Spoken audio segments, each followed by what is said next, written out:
my first time. So Cool.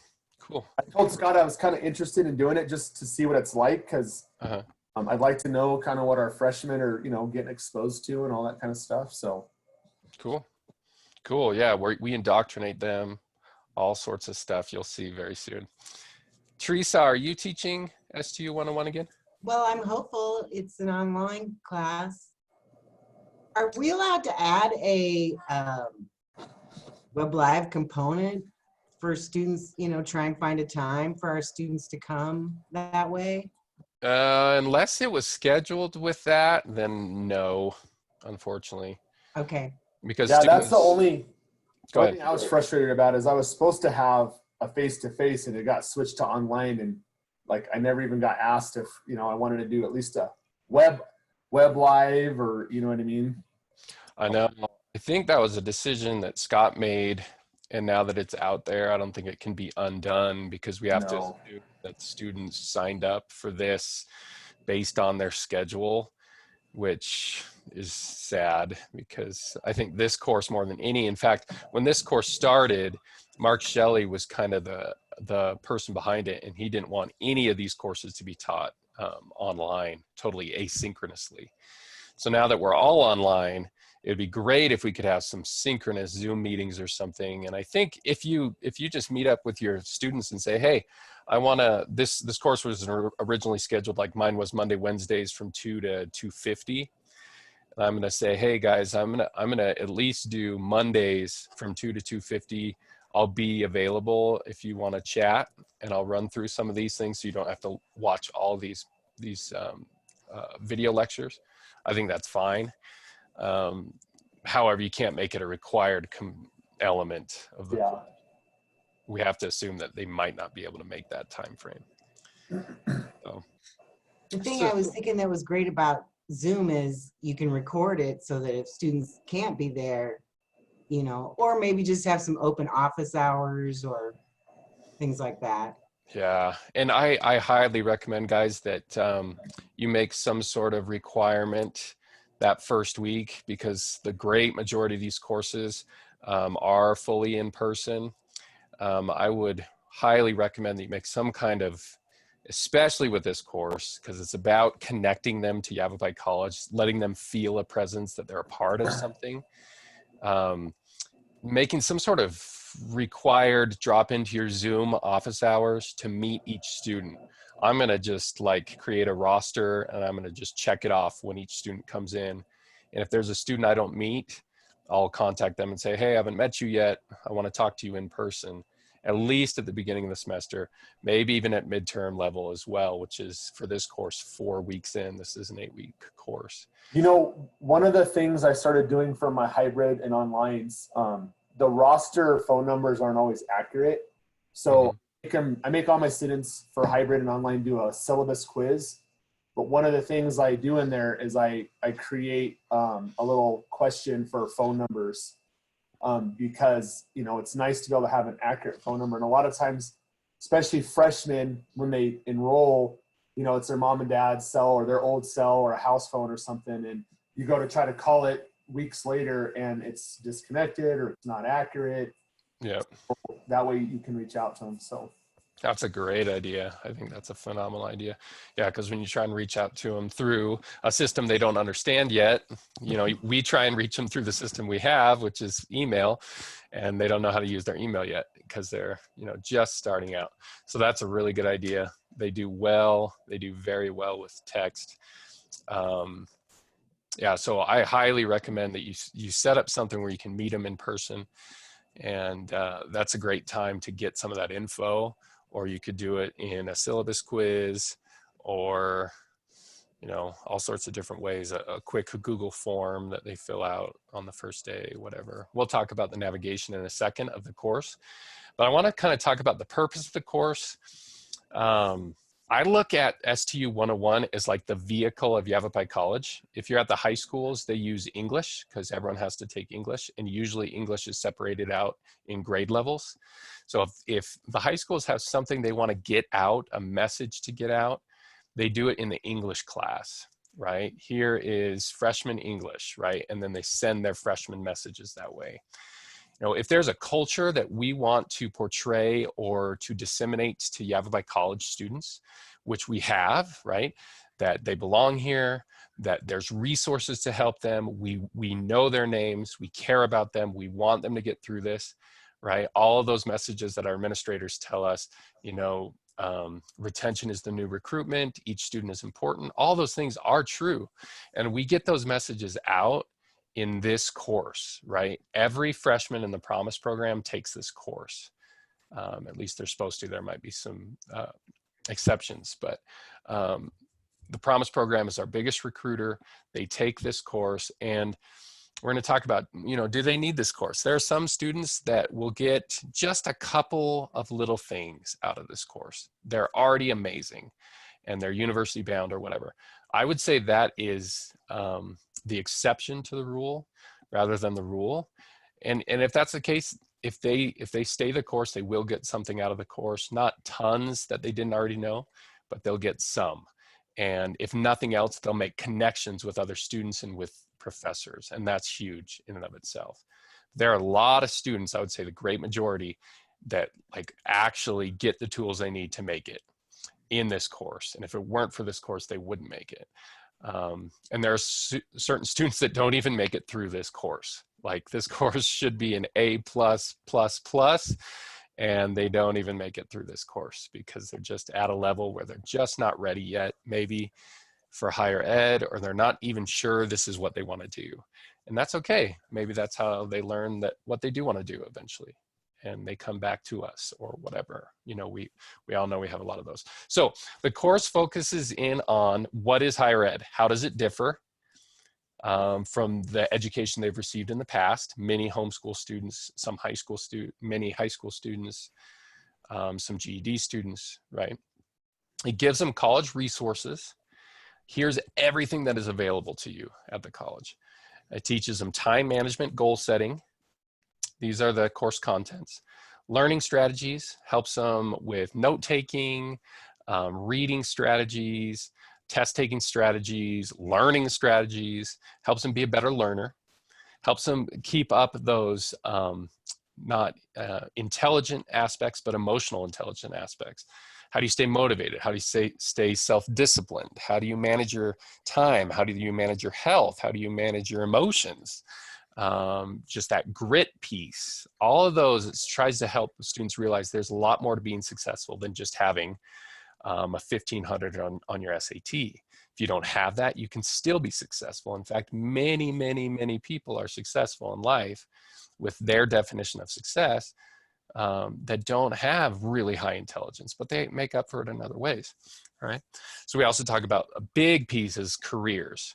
We need them to have some direction while they're at Yavapai College because, like it or not, just enrolling in a semester denotes that they have aimed at something academically. Maybe they've aimed at an associate's degree. Maybe they've aimed at an AJEC. Maybe they've aimed at a welding certificate. But just the fact that they're enrolled in a full semester means that they've aimed at something. So we want to harness that aim in the direction that they want that's going to lead to their goals. So a big part is career exploration and then choosing that academic pathway based on that career decision.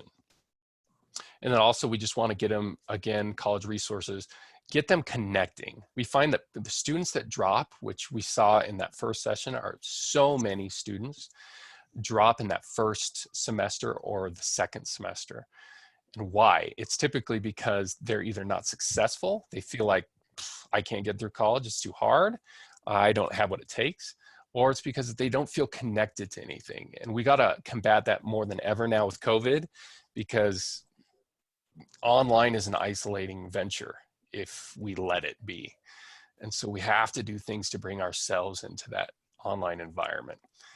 And so those are the overarching course contents that we'll be covering. But I look at it as these three things. We want them to ace, A-S-E, ace Yavapai College, right? Acquire the resources, feel empowered on how to use them, and then that will lead to success. And everybody's definition of success is somewhat different, right? So what about the resources that are available to students. So I'm going to share something with you guys. I love this little video. Josh might recognize it. I have to share my screen in a different way. Just one second, or you won't hear the audio as well. Let's see. There we go. So I think this is what we need. There once was a man whose lifelong dream was to board a cruise ship and sail the Mediterranean Sea. Are you guys hearing the audio? Yeah. You are? Okay. He saved every penny until he had enough for his passage. He dreamed of walking the streets of Rome, Athens, and Istanbul. Since money was tight, he brought an extra suitcase filled with cans of beans, boxes of crackers, and bags of powdered lemonade, and that is what he lived on every day. He would have loved to take part in the many activities offered on the ship. He envied those who went to movies, shows, and cultural presentations. And oh, how he yearned for only a taste of the amazing food he saw on the ship. But the man wanted to spend so very little money that he didn't participate in any of these. He was able to see the cities he had longed to visit, but for the most part of the journey, he stayed in his cabin and ate only his humble food. So on the last day of the cruise, a crew member asked him which of the farewell parties he would be attending. It was then that the man learned that not only the farewell party, but almost everything on board the cruise ship, the food, the entertainment, all the activities had been included in the price of the ticket. Too late, the man realized that he had been living far beneath his privileges. All right, do we live below our privileges when it comes to, how do I get out of here? Higher ed, academia? Do our students? I think sometimes the answer is yes, right? I remember once at the university, I went into the health center at NAU and I saw this amazing climbing wall and all this stuff. I'm like, how much you gotta pay to get in here? And they're like, oh, are you a student? I'm like, yeah. I go, then just show us your student ID. I'm like, what? I thought it was, all of this was like an extra thing, you know, like I had to do all sorts of extra, like pay extra money or do something to get in there, but it was all part of tuition, you know? And so I went, you know, 3 or 4 years without accessing those materials available to me. I know our students are the same way. We have so many things available to them, and students now more than ever are afraid to ask. They're afraid to be vulnerable. They're afraid. Students in this generation have always been told that they're amazing, that they're epic, that there's awesome things that they can do. And that is totally true. But it's also led them to be afraid of failure, be afraid of asking for help, because that shows that they're not perfect in something. Right? So we've got kind of undercut their ability to be brave and try things that they might fail at, because they've always been told that they're not a failure, that they're, you know, a superstar performer. So we have to change that in this course and let them know that there should be courses that they're not amazing at. If they get through Yavapai College and they don't have to go to the Learning Center, there's a problem there, right? That means they're not pushing themselves. They're not trying hard things. And I think more than anything, this course is about that. So many courses teach math, and then on the side, they kind of teach you ways to think about math so you can be better at math or history or whatever.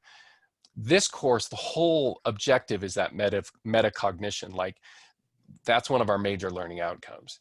This course is like, okay, let's focus on how you learn. Other courses are going to teach you math, but we're going to teach you how you learn in general so you can do well at math, right? Which is a cool, really cool opportunity for us as instructors. So we're teaching them that all these resources are available to them. The next step is empowering them. Students come, from what I've seen, and they just feel quickly like, whoa, I'm in over my head. I can't do math. I'm not a math person. I can't get through this health class. Like, dietitian stuff is way beyond me. And in reality, it's just they haven't thought about it in the way that we present it in higher ed, for the most part. For the most part, just due to 30 students in a classroom, 35 students in a classroom, mostly, and this is not a cut on public school instructors, but mostly public school focuses to the bottom of the learning hierarchy, right? Bloom's taxonomy. Typically, public ed focuses on remembering and understanding, which is not bad. That's how we build, understanding. That's how we build knowledge. But we're typically up in this green to yellow area in higher ed. We teach them to apply those things. So when students who are in this paradigm at the bottom, understanding and remembering, they just want to recall facts because that's what they've done up to now in their academic endeavors. Once they get into a course that doesn't really value those things, they start to struggle and they feel like, oh, I'm not good at math. I can't get through college. I'm not college material. And we have to tell them, no, you just have to start thinking in a different way. Like Dave Grazer's math class is all about application.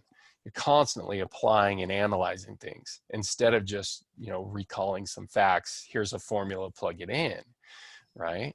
So what we have to do is kind of remind them, hey, here we are. We are applying and analyzing, we're evaluating, we're just doing some higher order skills. So take what you know and start applying it in a new way. And we teach them how to do that, right? So, so I see us here in this green, maybe yellow area, and then sometimes in the red area, but this is typically when you get into the graduate school, right? We create knowledge as graduate school students. We write master's and doctoral theses because we're creating new information to give to the world. And if students are coming into this green environment with only blue skills and only blue experiences, they're going to struggle. So we empower them to get to the joy of learning, right? If you're like Josh has probably seen it with his kids, I know I've seen it with my kids. Our students have, just because of their upbringing and the culture of learning that they're around, our students have this this paradigm, this framework in their mind that school is something you do, not something that you're engaged in, right? Learning is something you check off a list instead of something that changes the very fiber of who you are and interweaves with your character. That's what learning is all about. It's something you are, not something you do. So students now are like, sit down at your computer and do your school. He just won't do his school. I hear my wife saying that. Like, school isn't something you do, it's something you are, it's part of you. Learning is who we are. So we have to get them to that because we are about that, right? We are about the joy of learning in this analyze, apply, and create area, right? And so I have a little demonstration for you on that one. Let's see if this may or may not work, but I'm gonna try it. This one is, we have all been here on this one, I think. Let's see.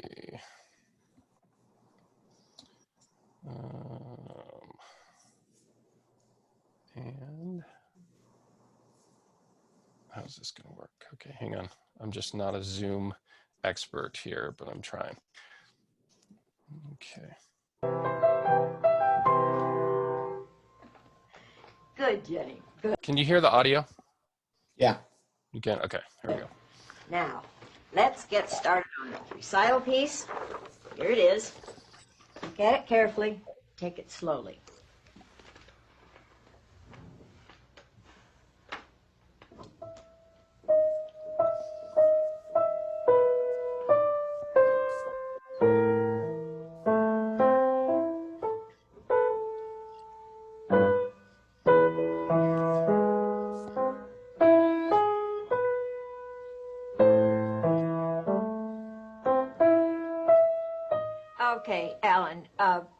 You've got to have a lot more practice before the recital.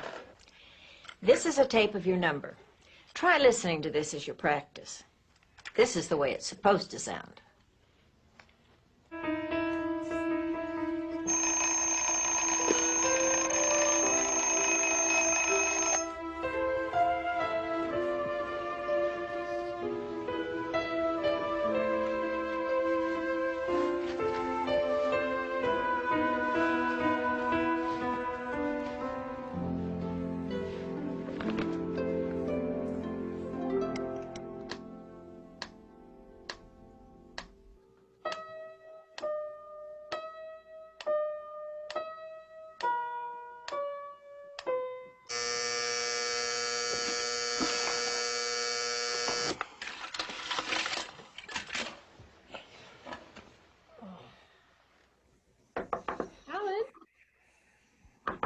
Alan, you're supposed to be practicing the piano. You have less than a month to get ready for the recital.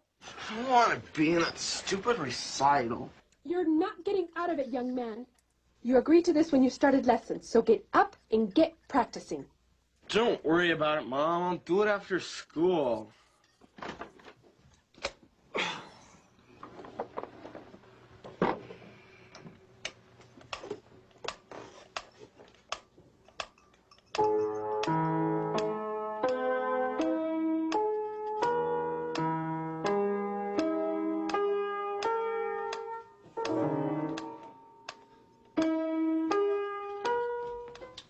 Alan, I'm leaving now. Don't forget to practice. Okay, Mom. I'll do some key work while you're gone. Top of the key. Championship game. Down by 1. And he wins the championship!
Alan, that sounds great!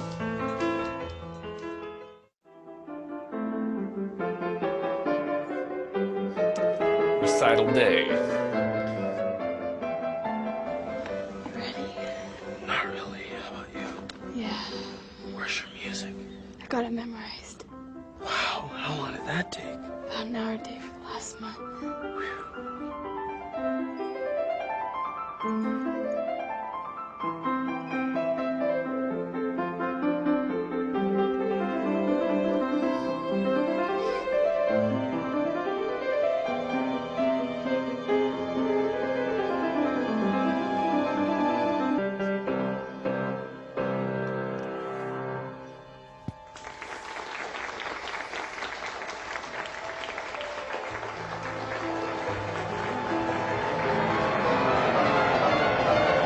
Good luck. So how's Alan gonna do? Is he gonna do okay? What's that, James? I said he'll do terrific. Terrific. You think so? Do you see these two students around campus in your classes? Unfortunately, I see more Allens than the other one. I see a lot of Allens. I don't know what the girl's name is, but I see an awful lot of Allens. What noticeable differences do you see in those two students, just as they're learning and as they're living life there? Well, one seems to be enjoying it towards the end. That accomplishment, sense of accomplishment and mastery. So with that comes peace and, ease, and transition into the next phase is a lot easier because they're just more prepared and ready. Mm-hmm. Mm-hmm. I noticed that same thing. You see the joy of learning in her face and the confidence. Students, when they feel confident in a subject, that's when they continually enroll. That's when they major in the subject. They feel that confidence. So no one feels confidence when they bomb a test, right? So we have to help them remediate when that happens and give them the understanding that they can remediate, they can get better, right? And that's the confidence. When your confidence waxes great, hey, I can do this. I can do this. So when students, even if they have all the skill in the world, if they have no confidence, they'll still drop out. They have all the skill, all of that 1,500 on the SAT, they'll still drop out if they feel like they can't do it. So that's just something totally removed from your ability, is your feeling of confidence. And so when she's spaced out, we all know this, right? Spaced out practice over time is way better than crammed practice at the very end. And we see the confidence in her face. We also see the joy of learning. When you learn something and you become a master of it, that's when the confidence comes. And that's when the joy of learning comes. You enjoy what you're doing. Who didn't have joy at the end? You saw Alan's face. Can you imagine being him in that moment, being totally ill-prepared? It's like going up to defend your master's thesis or your dissertation and like not even knowing what the heck you wrote about. I love defending my dissertation because I knew I was the expert in the field. At that one tiny piece of knowledge, I knew I was the expert. I knew more than everybody else because I had spent 2.5 years working on that one piece of knowledge. So it was a fun experience. Diane Dukovic calls her tests celebrations of knowledge instead of tests, right? It's a celebration. I love to look at it that way because if you know the stuff, if you're confident and you know that you can perform, it is a celebration. It's awesome. It's a show-off time. It's fun. The type of fun that you'll never get from Netflix procrastination, right? There's fun there, of course, but not as much fun as being at the top of your game like she was, poised, confident, ready for that recital. So I love that. We have to instill that confidence. We have to be better at empowering students to feel that way about themselves. Finally, we have to help them visualize success. Visualization is huge. So if we help them from the very beginning, say, you're going to get through this. You're going to be a YC graduate and you're going to go on and reach your goals. Not maybe, or you might, you're going to be something. So you might as well be the thing that you create, right? You are the master of your own destiny. You're going to be something you want to be. And that's what we get to, that's a message we get to share with them in this class. If we're upbeat and we believe in them, they'll start to believe in themselves and they're going to push forward even through hard times because school's going to be hard. We all know that. And this little video I love talks about the power of visualization. It just blows my mind what he shares here. And this is actually one of the activities in the courses to show this video. Not this ad, but okay. Oh, here it is. Okay, I'm gonna have to share differently. Share this way. Okay, here we go. You're gonna like this, I hope. Most powerful one of these visualizations happened with a gentleman named Colonel Nesmith. He was an average golfer, shot around 95, But something happened in his life, tragically. He became a prisoner of war during the Vietnam War.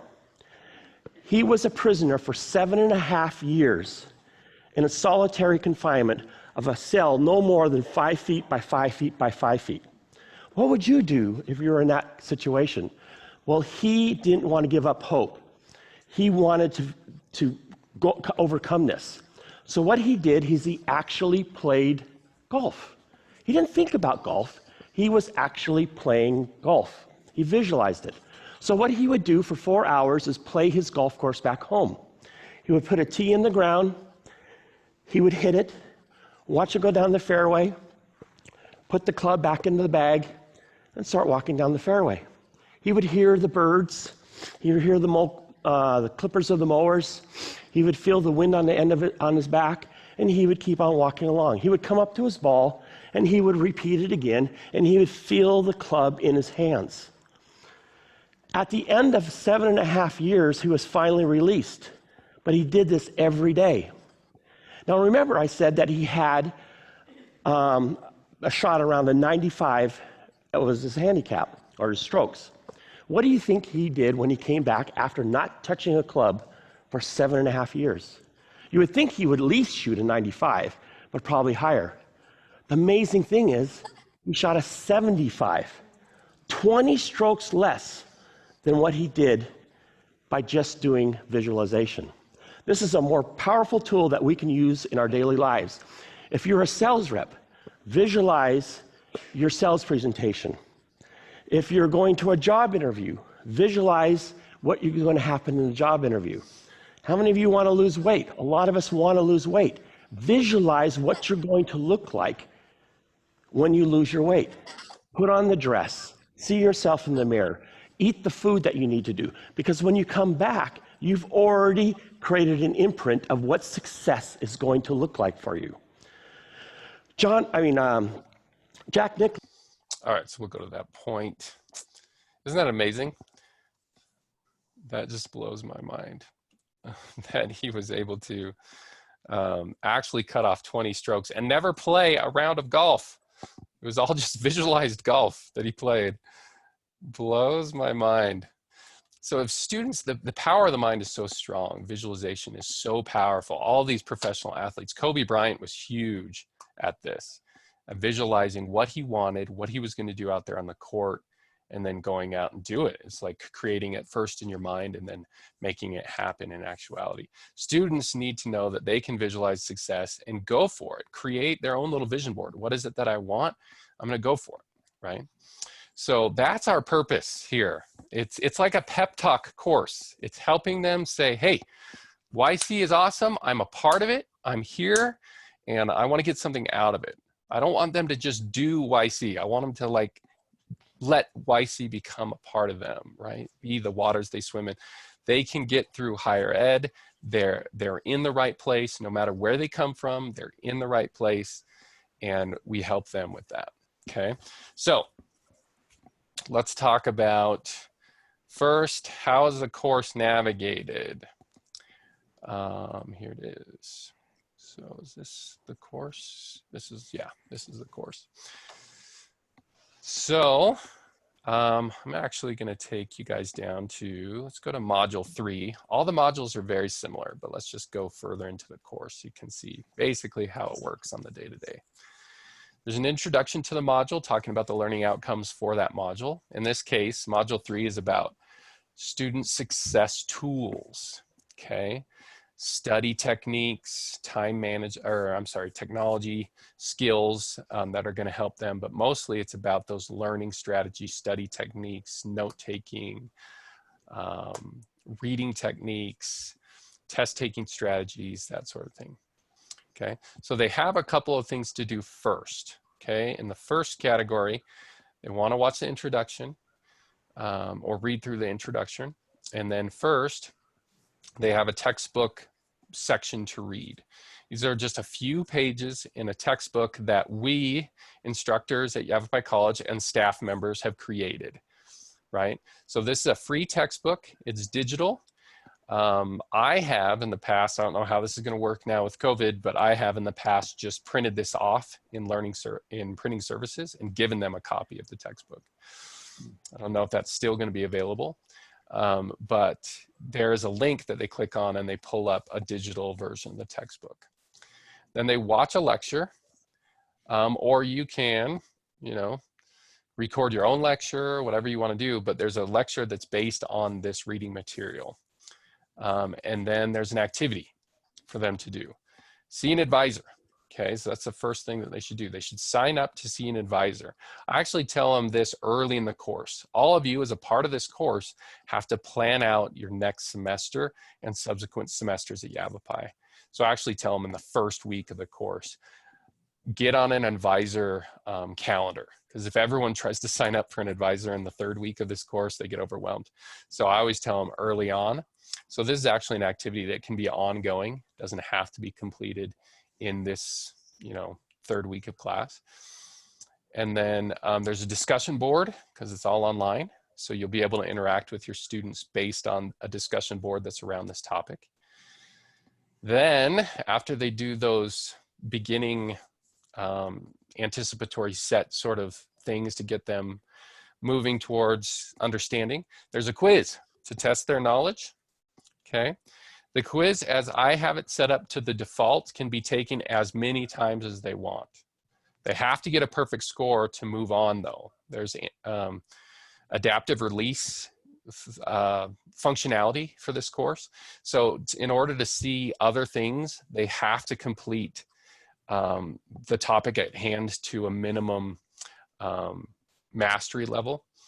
And the quiz is very simple, but they have to get 100% to be able to see other activities in this module. Okay, there's also then a journal entry will open up and they basically reflect on what they've learned in this module.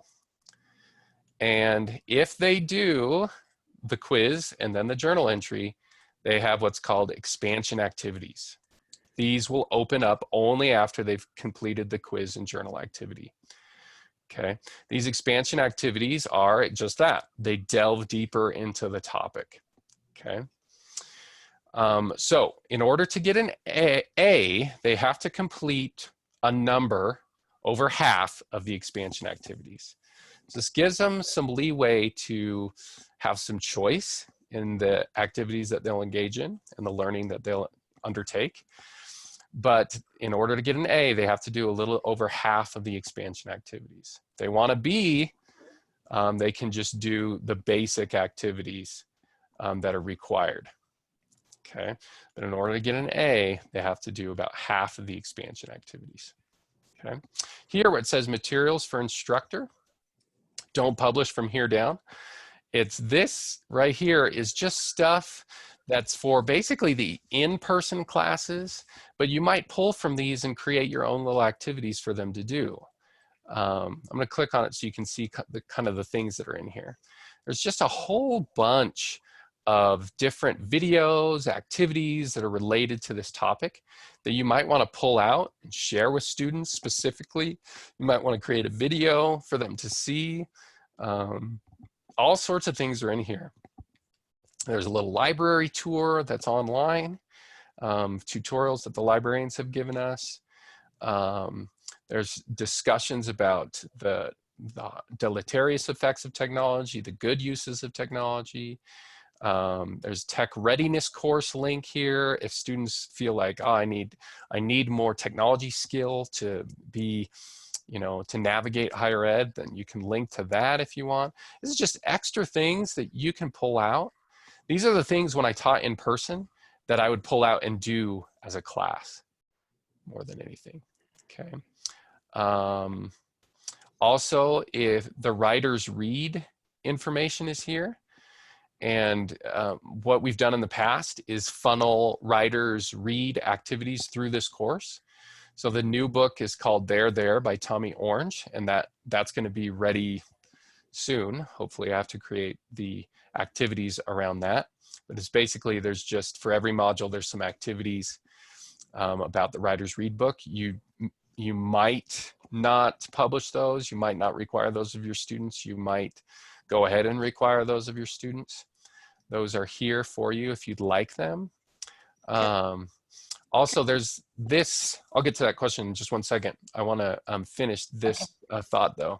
There's a graded in-class activity. That's what GICA stands for.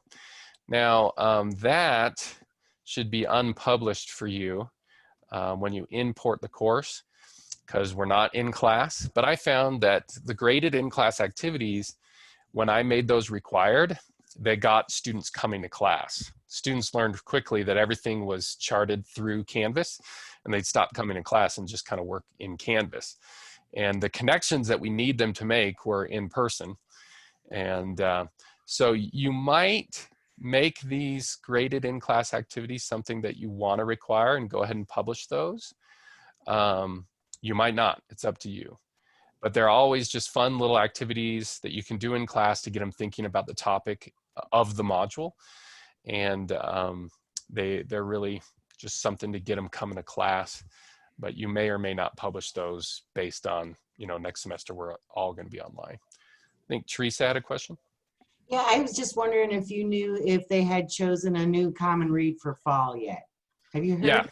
Yeah. It's called There There by Tommy Orange. It's a fiction book. And there's going to be questions. You'll see questions when you import your course. You'll see questions for that. You might require students to read that book. It's up to you. I'm not going to say you have to, but there will be some activities there for you. Curtis, this is Carissa. Sorry, I'm not having my video on because I got kids running around, but and that's why I'm muted most of the time.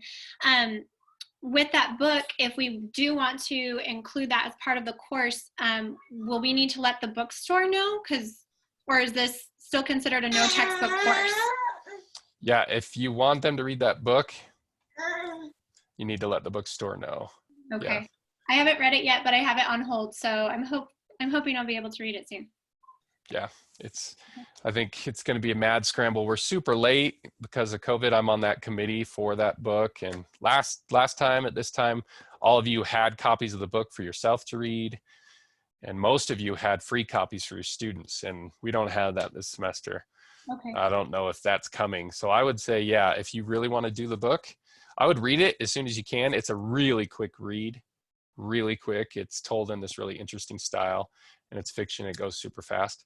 I would read it soon and decide if you want to incorporate the book or not. Great. So Curtis? Yeah. I'm just curious because this came up a lot in the past FYE class that there's no course outcomes related to the books that are not, like the write or read books aren't related to the course outcomes. So I don't know how we get around requiring them to do that kind of reading. Yeah, you don't have to. So the learning outcomes are 3, and they're pretty vague. And one of them is like discourse at a college level. I think that's where I put it. Is the syllabus available that you have? There are sample syllabi that I've created. You can use, I never advocate for people copying and pasting my syllabus, but I think it's been done. Oh, I was just wondering if the course outcomes changed from the first STU that was updated about a year or 2 ago. Have they changed again? They did change. Let's see. Okay. So I'll just go online and look at the 2020 catalog. Here are the course outcomes.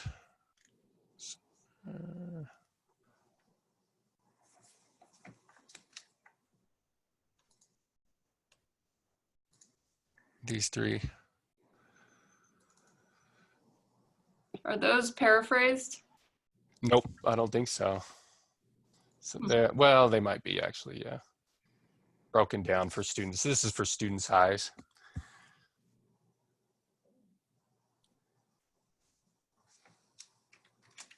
So I think where I did Henrietta Lacks last year was here in 3, help identify and develop skills, resources, and strategies for college success.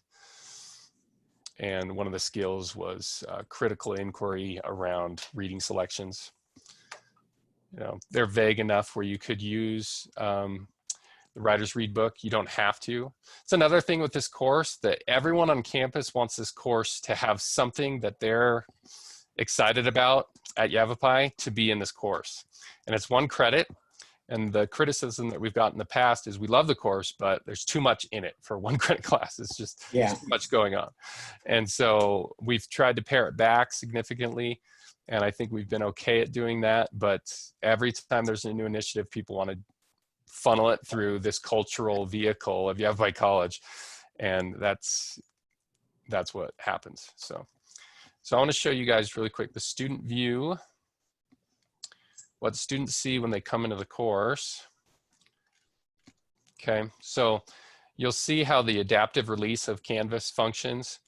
All that's available to them in Module 3 right now is the introduction. Now, everything in Module 3 is published, right? But this is what the students will see. They can read the introduction, getting the overview for the module, and then the only thing that they can do, so they can't get lost, the only thing that they're even able to click on is read. They have to do that first. They have to read the content for that module. Then they can watch a lecture, and then the other content opens one by one. Okay. So once they complete everything, Module 3 expansion activities open up, and they can complete those expansion activities to go for the A.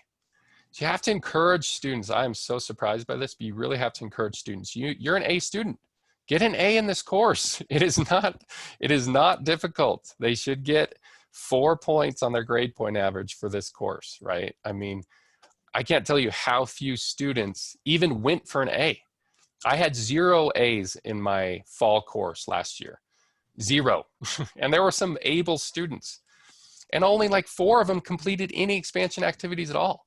And some of the expansion activities only take 2 minutes to complete. They're shorter than the required activities.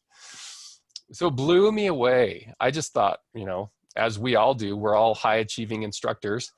You know, in school, we all probably went for the A, but not all of our students do that. So encourage them to go for that A instead of the B+ or worse if they don't complete. Hey, Curtis, were all your students named Alan? I had a lot of Allens. I have a lot of Allens every semester. Maybe you should name expansion something else. Maybe they're intimidated by that word. Maybe, yeah, in your course, you should name it something better. Yeah, you don't have to. Get an A. Yeah, get an A with this activity right here. I don't know. One thing I found out last year when I was teaching, a lot of the students that were very focused on what they wanted to accomplish, those are the ones that were able to get the A's. The others who were kind of meandering, they were the ones that were B's and C's. Yep.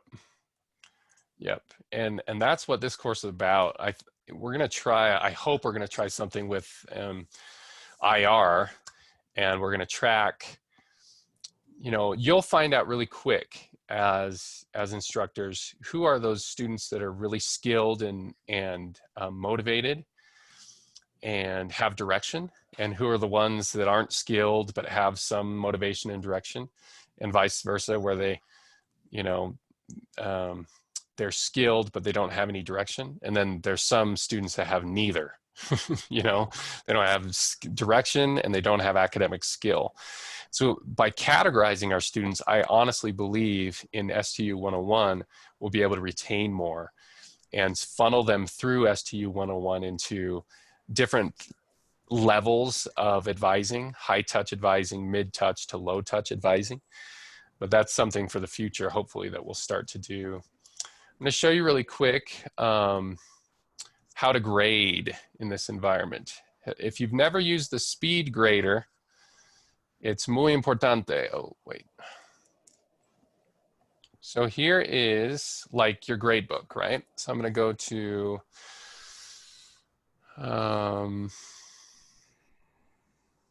let's do this one. Okay, so you see that this student, I'm going to click on him. You click on his number there.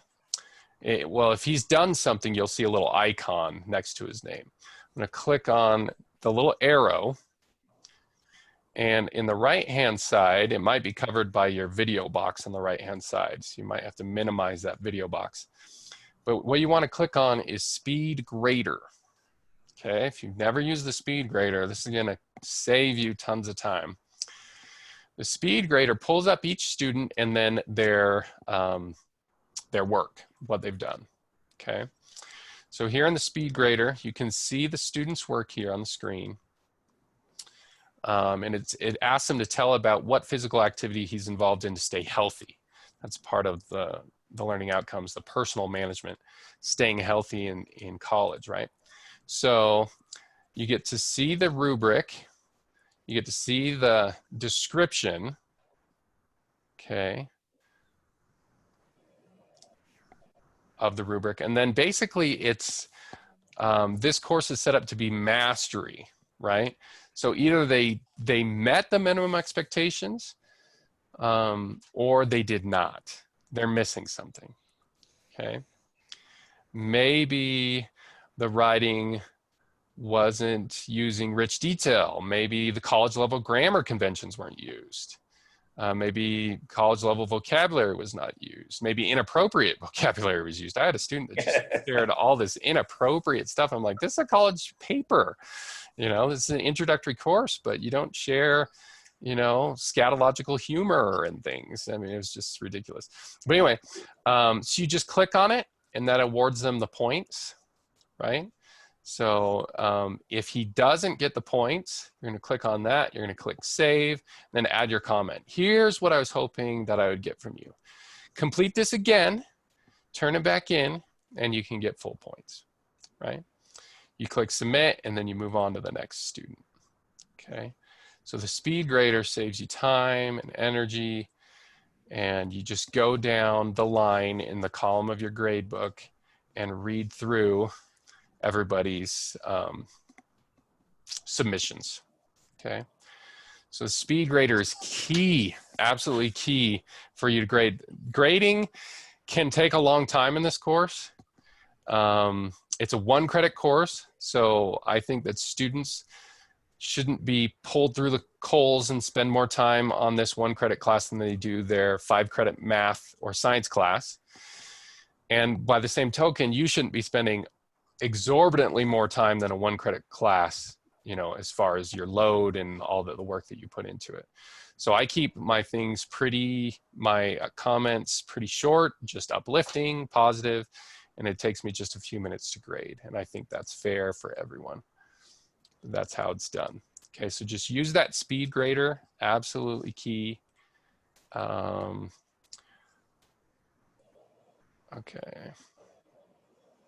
What else did I want to share with you guys? Curtis, I had 2 questions. One, is this shell preloaded into every CRN, or do we need to load it in? No. So you need to. I'm still tweaking the Canvas course that I want you to import. You can import now, but I'm still tweaking it, and that was the thing I wanted to show you. It's a really good question. So importing the course. If you've never imported a course into your course, this is what you're going to do. Just go to settings.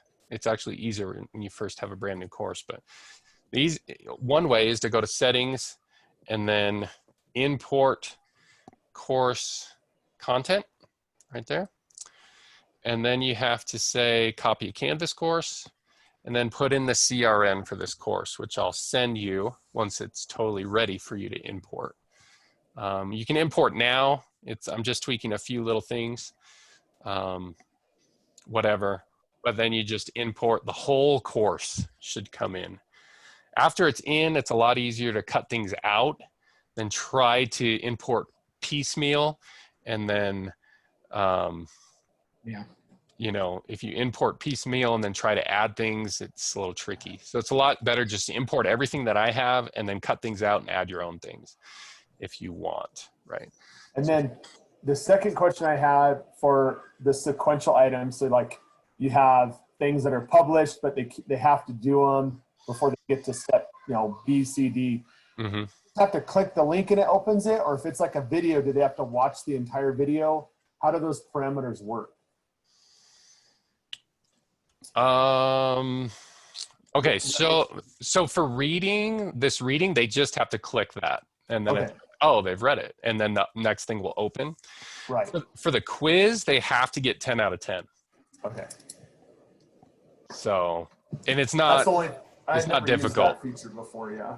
So yeah, but I like it a lot because it keeps students focused. And I don't for you create like each one of these activities doesn't have a due date or a due time. I actually add the due date to the top. You can see that I have it here, due August 23rd at noon, because this was my old course. I just say this whole module is due August 23rd at noon. Write it in your planner, you know, get it down. You're gonna have to learn, all instructors do things a little differently.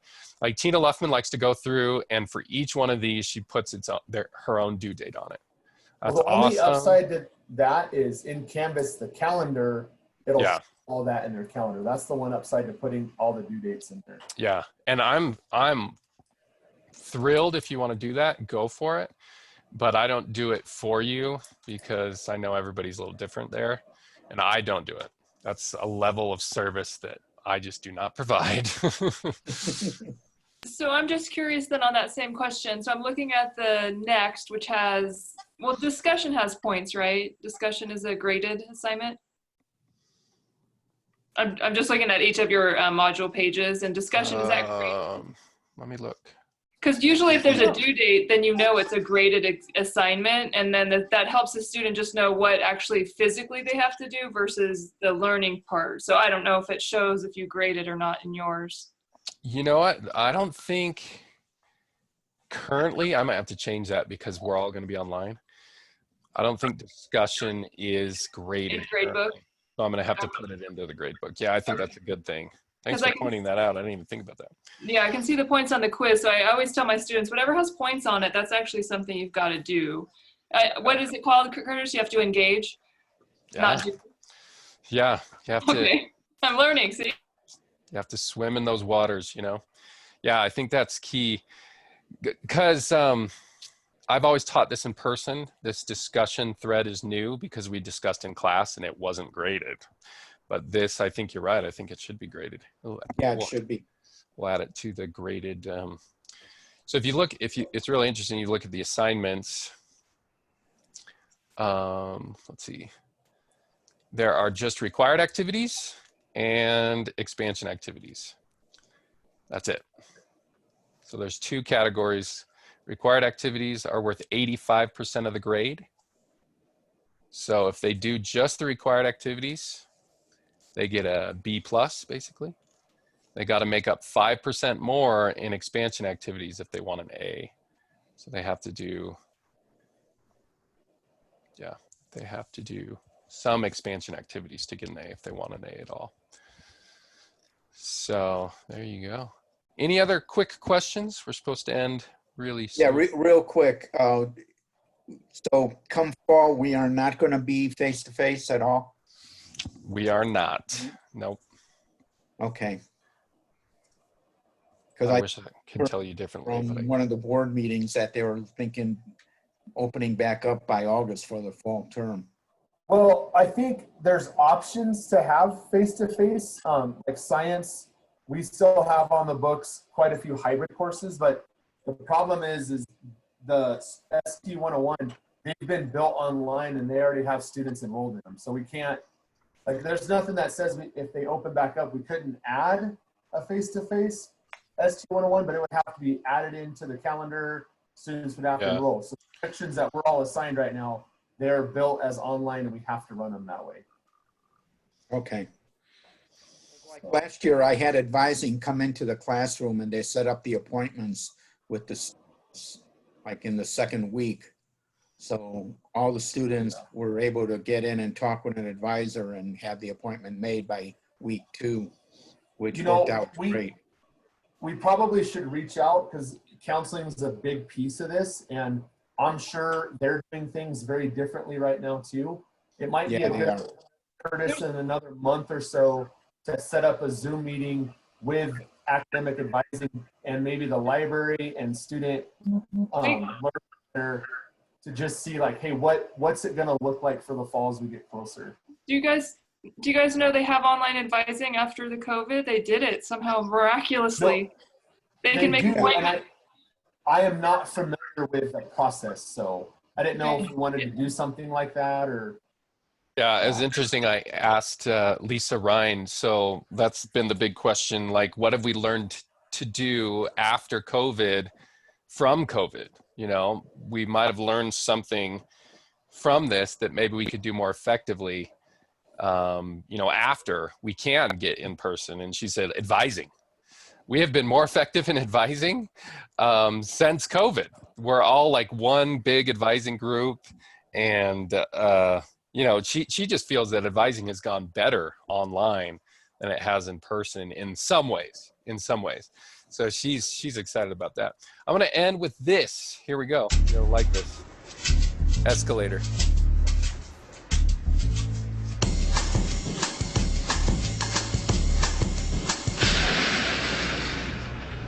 Whoa, that's not good.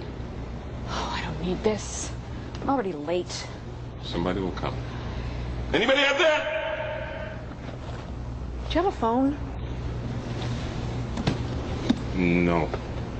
Sorry. Somebody! Hello? There are two people stuck on an escalator and we need help. Now, would somebody please do something?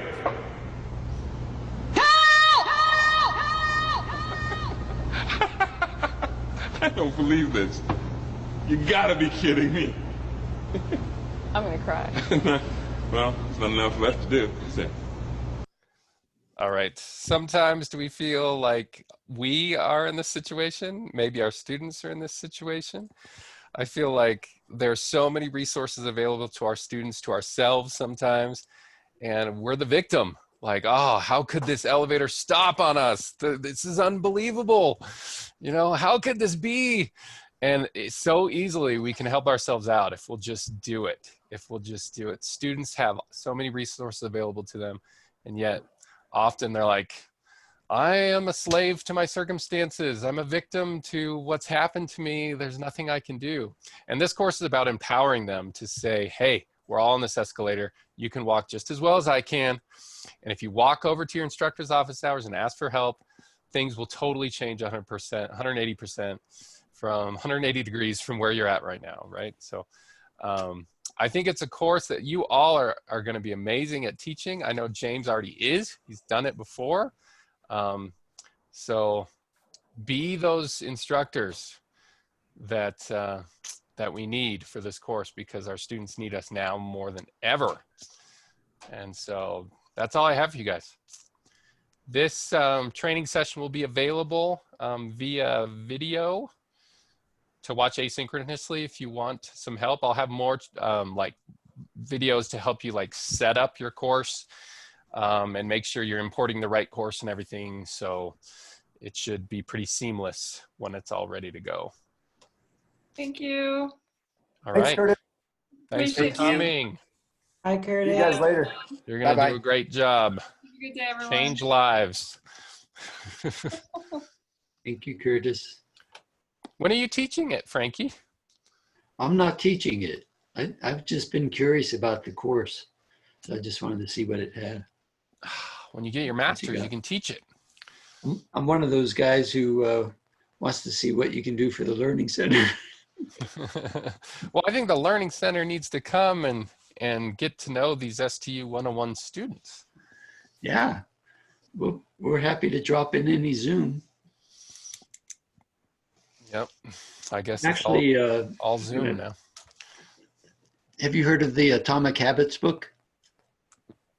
No, I have not. Yeah. It's something that got presented in our program that I just finished. And it's got a powerful question. It says, what kind of person do you want to be? That's the important question right there. And it's like a guiding principle, you know. Atomic Habits. Yeah, I've got a copy of it here. Who wrote it? James Clear. Here's a copy of it. Here it is here. Oh, cool. Cool. Yeah. He What was is that? a- An easy and proven ways to Sure. build good habits and break bad ones. Ah, very cool. Yeah. So anyway, my plan is to take the workshop that they offer, that his atomichabits.com offers, and create a workshop for students and Professors too? whoever wants to take it. Yeah. maybe it'll become a video training or something. We'll see. Probably. I'm just now reading 7 Habits. Oh yeah. I'm sure you've read that one. Stephen Covey, yeah. Yeah. I'm just now reading that. It's so good. I just had it on my list for forever and I never got to it. And yeah. finally got to it. And it's so good. Absolutely. Well, this Atomic Habits, this guy was a basketball player.